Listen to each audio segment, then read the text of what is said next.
அடுத்தது பொதுமக்கள் இந்த விஷயத்தை வச்சு ஒண்ணு நல்லா புரிஞ்சுக்கோங்க. இது இவங்க மேல இருக்கிற குற்றத்தை வெளிக்கொண்டு வந்துரும். அவங்க மேல இருக்கிற குற்றத்தை வெளிக்கொண்டு வருவாங்க. வெளிக்கொண்டு வந்து அவங்க இதுல குற்றம் இருக்கு அப்படின்னு சொல்லி தண்டனை தருவாங்க. இவங்களுக்கு தண்டனை தருவாங்க. அப்படிலாம் இந்த விஷயத்தை பார்த்துக்கிட்டு இருக்காதீங்க. இங்க இருக்கிற பெரிய பெரிய அரசியல்கள், பெரிய பெரிய வர்த்தகங்கள் இதுக்கு மத்தியில அப்படின்னு பார்க்கும்போது சாதாரண பொதுமக்கள், பாமரர்கள்லாம் சின்ன ஒரு எறும்பு மாதிரி. உங்களை அவன் கன்சல்ட் பண்ண கூட மாட்டான். உங்களுக்காக உங்களுடைய விஷயங்கள், உங்களுடைய உயிர்கள் போயிருக்கு, ஒரு பொதுமக்களுடைய உயிர்கள் போயிருக்கு. அப்படின்லாம் அவங்க இதையே பார்த்துட்டு இருப்பாங்க அப்படின்லாம் கிடையாது. இந்நேரம் நிறைய அரசியல்கள் பின்னாடி பேசப்பட்டு இருக்கோம். நீங்கள் என் கட்சிக்கு வந்துருங்க, நீங்கள் என் கட்சிக்கு வந்துருங்க அப்படின்னு. இங்கே அரசியல் பேச ஒரு விஜய் வராரு அப்படின்னா அங்கே கூடின கூட்டத்தை எல்லாம் அப்படியே விஜய் ரொம்ப மதிக்கிறாரு அப்படின்லாம் ஒன்றும் கிடையாது. நீங்கள் கிட்ட கூடனீங்கன்னா போலீஸ் தடியடி நடத்தி அவங்கள எட்ட வைங்கன்ற அளவுக்கு அவர் ஸ்டேட்மெண்ட்லேயே கொடுக்குறாரு அவருடைய லெட்டரில்.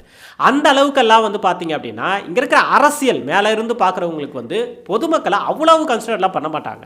நம்ம தான் அவேர்னஸாக இருந்துக்கணும். நம்ம தான் எங்கே போகணும், எந்த தலைவர்களில் ஓரளவுக்கு நம்ம ஆதரிக்கணும்.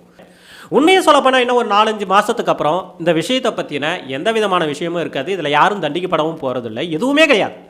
அங்கே போய் நின்று உயிரிழந்தவங்க இல்லைங்களா, பொதுமக்களா, ஒரு பாமரனா, ஒரு ஏழையாக இருக்கிறவங்க போயிட்டு உயிரை விட்டுருக்காங்கல்ல, அந்த ஒரு விஷயம் மட்டும்தான் இங்கே இழப்பே தவிர இதனால் யாருக்குமே எந்த விதமான இழப்பும் கிடையாது. இந்த அரசியல் கட்சிக்கு இழப்பா, இல்லை அந்த அரசியல் கட்சிக்கு இழப்பா, இல்லை விஜய்க்கு இழப்பா, இல்லை ஆளுங்கட்சிக்கு இழப்பா அப்படின்னா யாருக்கும் எந்த இழப்பும் கிடையாது. அடுத்த கட்டமான அரசியலை அவங்க நகர்த்திட்டு போயிட்டே இருப்பாங்க.